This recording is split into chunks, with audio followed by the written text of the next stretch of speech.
There is a bit of a discussion happening online at the moment in Lore Olympus discourse regarding the mystery of the missing fertility goddess. And I just wanted to talk about it a bit. I have not read the Fast Pass episodes, so I'm all caught up till when Hera, Persephone first meet Kronos, and Hera is just chatting him up while Persephone is just trying to do something. I don't quite know what's gonna happen yet. So please, if you know who the fertility goddess is, please don't tell me in the comments because I want to find out for myself. However, I am 99.9% convinced it's Hera, and I think it should have been Demeter. And I'm gonna explain to you why. So first of all, I just wanted to chat about how I got to the conclusion that it's gonna be Hera, because I was pretty much seeing it from the get-go when we first seen that drawing of fertility goddesses on the wall that Persephone discovered, and there was this missing fertility goddess from the get-go. I mean, it looked like Hera. We all said it in the comments. But there were a few other elements that kind of led me to being absolutely convinced it is going to be Hera.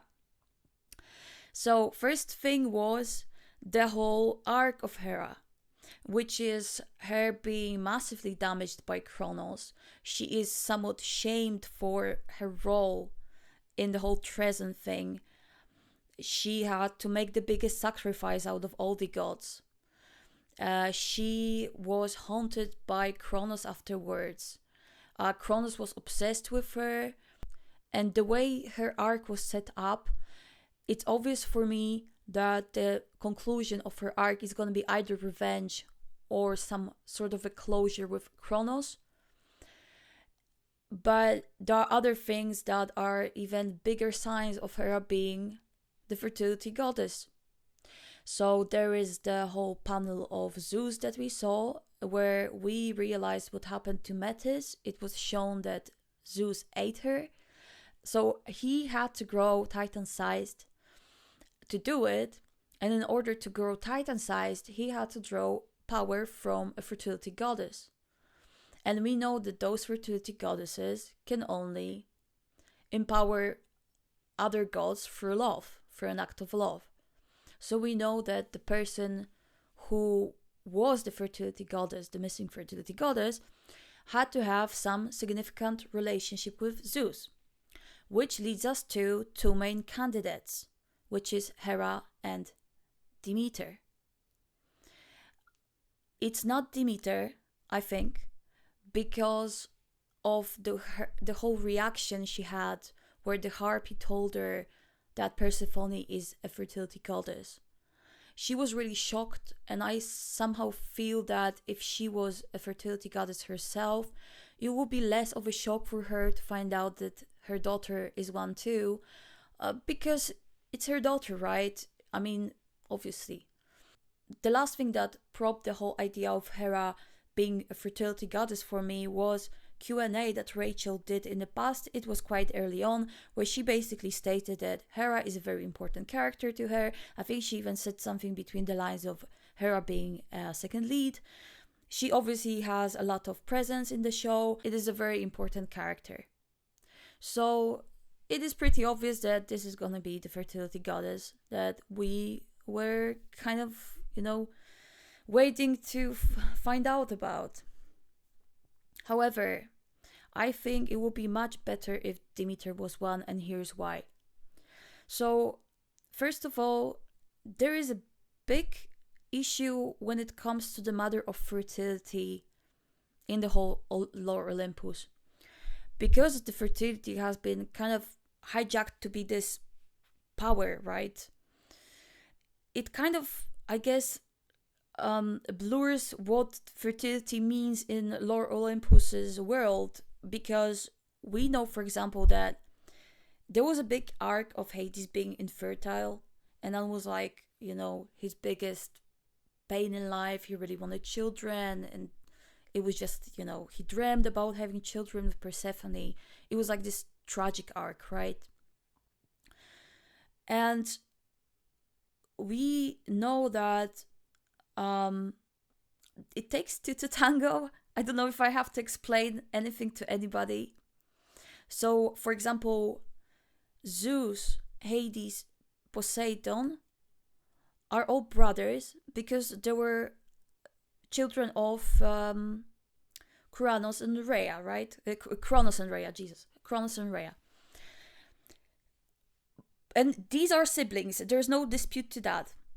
But then there is a whole thing with Hera, Demeter, and Hestia being sort of sisters at the beginning, but then they were kind of turned into friends, but then they were named sisters again. But anyways, so they are not technically blood related because they were created by Metis, right?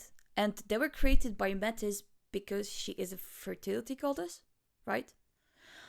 So in that sense, you know, we kind of get an understanding that, okay, so normal gods have to, you know, tango to have children.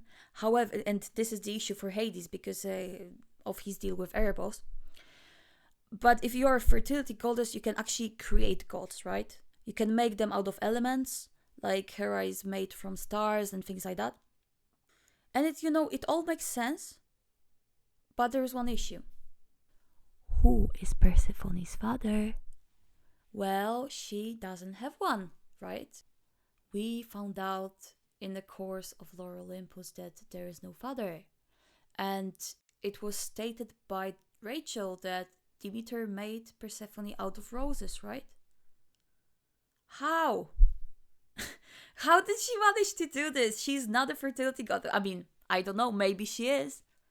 And it would make much better sense. That's what I'm saying. That's what I'm trying to say in this video, in this most erratic way. It makes perfect sense plot-wise to make Demeter a fertility goddess because of the way Persephone was conceived, or rather not conceived, created, right? It would make way more sense. But because of the way the story is set up now, I really don't think it's gonna be Demeter. And that introduces a whole lot of different issues to the story. Like, how is it possible that, you know, Hades is infertile in the first place? Why couldn't he just ask Demeter to make a child for him and Persephone, or make it himself out of shiny rocks or whatever, you know? If she can do it, why he can't do it? And what's going on? Honestly, it's just messy. If Demeter was the missing fertility goddess that got used up before she could realize her full powers, it will also explain why she was so overprotective over Persephone, because she would obviously want to protect her from being taken advantage of, knowing that this is something that happened to her. She went through this whole ordeal. She didn't want her child to go through the same thing. And to also give Demeter some more arc, because I feel like she has been a bit neglected in the story. She was meant to, I feel, at the beginning hold way bigger significance to the events, but now she's kind of a background character. So I think it will be an interesting, you know, twist. And if she would sort of unite with Persephone in order to defeat Kronos, it will also give their arc as a mother and daughter a better conclusion in general. But that's just what I think. And I would honestly, I think personally that it is definitely gonna be Hera, but I think it's a shame, and it's a kind of a missed out opportunity to get some of the facts in the story straight, because they're a bit all over the place. But we'll find out. The episode is coming out tomorrow. I might give more reviews because I kind of like ranting about Lore Olympus lately. Thank you so much for watching. If you like this video, please give it a like and consider subscribing to my channel. Bye!